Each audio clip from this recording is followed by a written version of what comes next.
Comment sensibiliser les Polynésiens à l'autisme, ce trouble neurologique qui touche 200 enfants et adultes en Polynésie, une maladie qui ne se détecte pas toujours à temps et qui souvent bouleverse les parents. Ça a été un gros choc. J'ai pris ce mois pour ne pas fondre en larmes.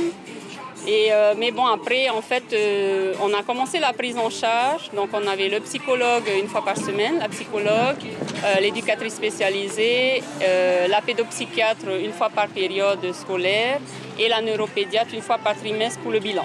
C'est pour soutenir les parents que l'association Entre deux mondes s'est créée en 2016.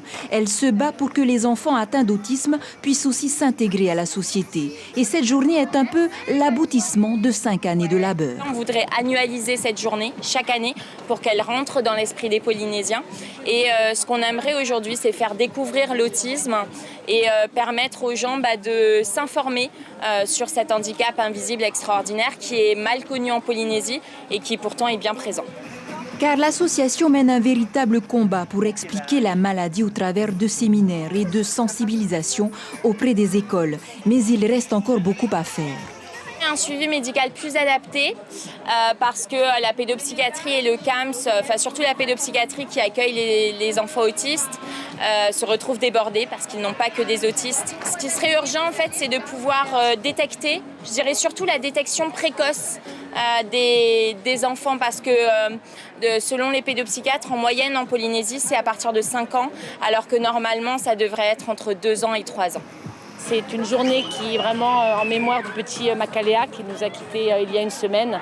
Et voilà, en tout cas, c'est une journée, je trouve, qui regroupe énormément de partenaires autour de cette thématique. Et il y a déjà beaucoup de monde, je trouve, pour un matin 9h. Donc c'est que les gens viennent quand même se renseigner.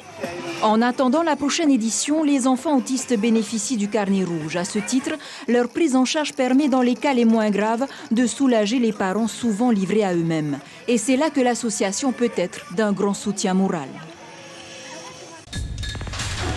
L'information en continu sur Polynésie la première, Internet et réseaux sociaux.